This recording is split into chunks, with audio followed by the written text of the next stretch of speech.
Geeks! Welcome back to the Geeksider Show. In this video, we're reviewing Game of Thrones Season 7, Episode 3, titled The Queen's Justice. And if you haven't seen this episode yet and you want to avoid any spoilers, you're going to want to skip this video and come back later because everything we say from this point forward is going to be a spoiler.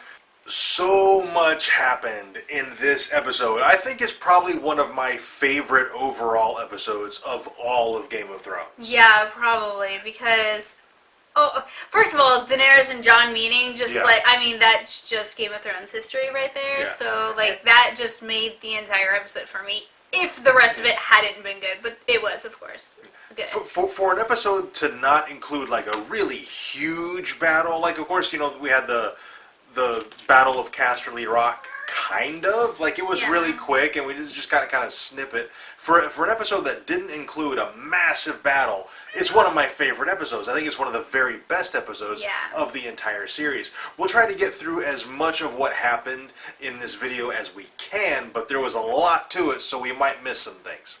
The first thing I want to talk about is Bran making it back to Winterfell and reuniting with Sansa. That scene was really interesting. First of all, because apparently nobody at the Wall sent a raven to Winterfell to let them know Bran was coming. How dare they? I know why they wrote it that way, because they wanted it to be this very surprise moment. And they wanted it to be, like a surprise for Sansa, and it was going to be like this beautiful moment. I really hope, there was an actual reason, though, within the universe, why nobody at the Wall sent a raven. But Bran is very different here from when we saw him last season. I don't know if maybe the loss of Hodor has gotten to him, but he's very distant, he's very cold. He reminds me a lot of Dr. Manhattan from The Watchmen, where he's just kind of detached. Yeah, he has, almost no emotion whatsoever right now. It's like he's completely disconnected from that.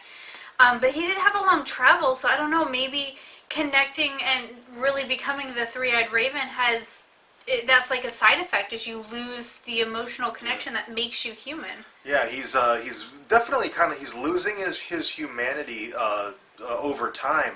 And I hope they delve into that, because it definitely got to Sansa. Yeah. And so I hope they dive into that some, so we find out exactly why he's losing the more emotional element of his personality. Yeah. Now let's move on to Cersei, and everything seems to be going just the way she has it planned, which means everything is soon to blow up in her face. That is just the way things go for Cersei. Everything breaks her way for a little while, and then it all blows up right in her face, all at the same time. Ends up going really, really badly. I'm waiting for that other shoe to drop for Cersei, because literally everything has broken her way here. She's sitting on the Iron Throne. Euron Greyjoy has decimated half of Daenerys' fleet. They took Highgarden in this episode. Daenerys' army she's got her own soldiers, and that's it now. Her allies are gone. So Daenerys is very much losing the war. Cersei is very much winning the war, which means Cersei's about to have a spate of bad luck. Yep. Because that's just the way it goes. And I really can't wait. First of all, I loved Cersei in this episode, and I'm starting to like her more and more as a character. Her exacting her revenge on Ilaria. Oh my god. It's one of my favorite scenes in the entire show. Oh my god. True eye for an eye. She killed her daughter in the exact same way that her daughter was killed. As she dies slowly from this poison. And not only that, she's going to keep her alive so she can watch her daughter's dead corpse decompose. Yeah. Oh my gosh. She put a lot of thought into this. Yeah. Cersei is very much about the revenge. I'm all in on Cersei right now. I love her. She's fantastic. That was a fantastic scene. But like I said, things are going to start going real bad for her here real soon. And I don't know, that's kind of a bummer. I like Cersei right now. I kind of want her to win. Oh, I don't want her to win, but I like to not like her. I don't know. So I don't quite hate her, but I like to dislike her. Yeah.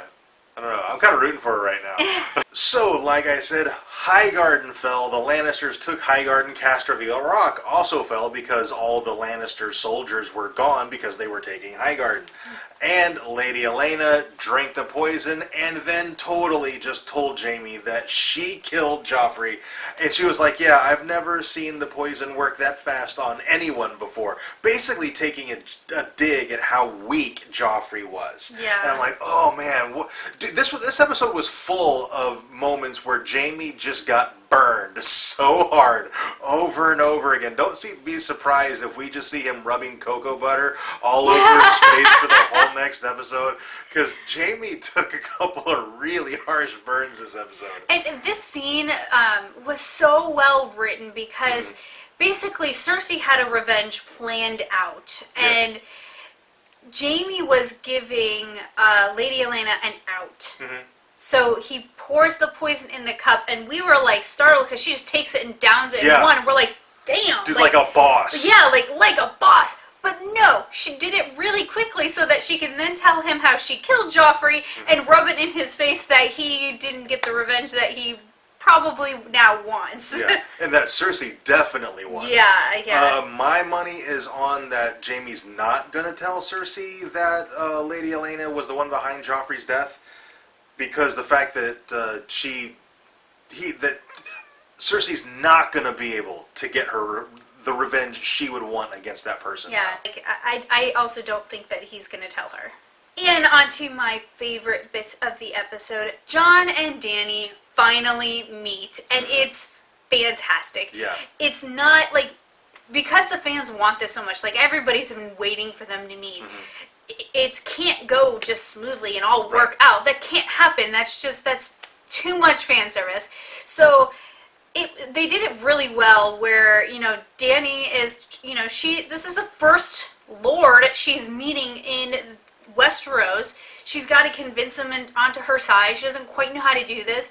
So, yeah, she, takes away his boat and his weapons, and basically he's a prisoner on the island, although she's like, whatever, you can leave whenever you want.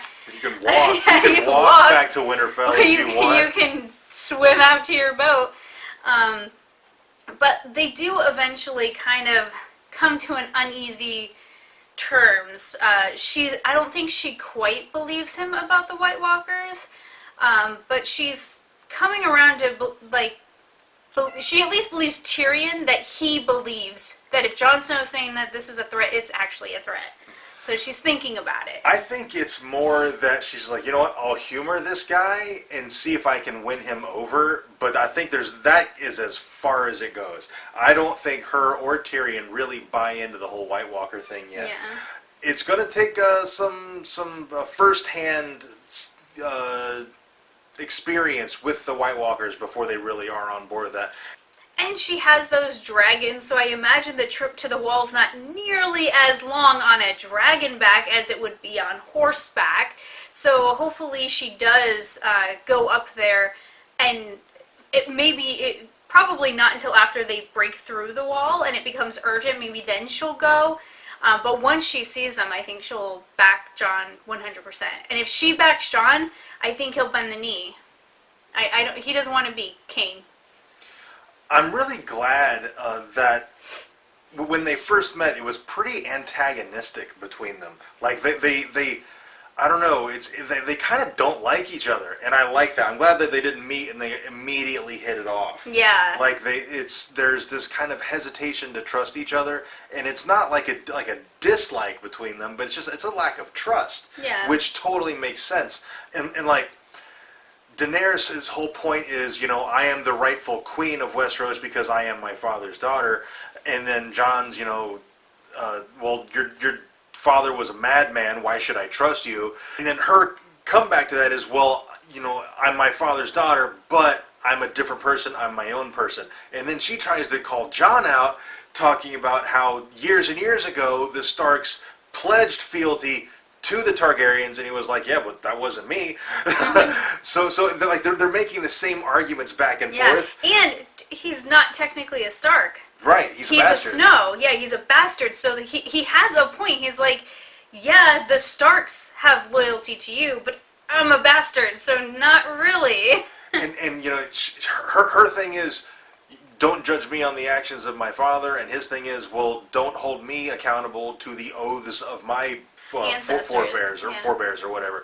So like they're making the same arguments, and it's got to be incredibly frustrating when you're debating and somebody can take your argument and flip it around and use it against you. Yeah. And I thought it was great. Yeah. Tyrion was great in this episode as well. Davos was great in this episode. He almost let slip that Jon Snow was stabbed in the heart and died and was brought back to life, which Dany did pick up on. Yes. I imagine that's something she's going to ask him about sooner or later. Yeah, and I don't think Jon will lie to her. No. I don't think he wants her to know, but if she asks him outright, were you actually stabbed in the heart, or was that a figure of speech, I don't think he would lie to her. I think really, no, yeah, I was stabbed in the heart and I died and I was resurrected. Yeah. And whether or not she believes that is a whole other thing. I mean, Melisandre is still there. I don't think she left yet. She's just kind of being very low key. So maybe if Daenerys gets this story, I imagine she'll ask Davos probably before she asks Jon. And maybe Davos will tell her the story. And then maybe Daenerys goes and asks Melisandre, gets the story from her, and then she confronts Jon Snow with it. Or something like that. That's kind of how I imagine the sequence of events going for that particular nugget. Jon is a Targaryen. That hasn't been made known to anybody yet but the audience and Bran. We're the only ones who know. And so I imagine that's going to come out sooner or later, probably when Jon meets the dragons face to face. Something will so happen. far he's only seen them from afar. Yeah. But I'm kind of hoping, like he does get to meet them like face to face, and just the way they react to something him. there. Yeah. Maybe one of them bonds to him or something. Yeah. Just the way they react to him, I think, is going to clue Daenerys in that there's something at least special about Jon Snow. Maybe she's not going to realize he's a Targaryen right away, but she'll know something is special. Yeah. And I think that's all we have for this video. If you have anything to add, let us know down in the comments. Also, if you enjoyed this video, you can let us know by dropping a like on it. Subscribe if you haven't already, and you can help us grow our channel by sharing any of our videos on social media. And thank you very much for watching, and we'll see you next time. This is a terrible kitty cat. Oh my god, you're so bad. She's so bad. Come here and say hi. Hey, hi. I'm the terrible kitty cat that bumps the camera and distracts us while we're talking.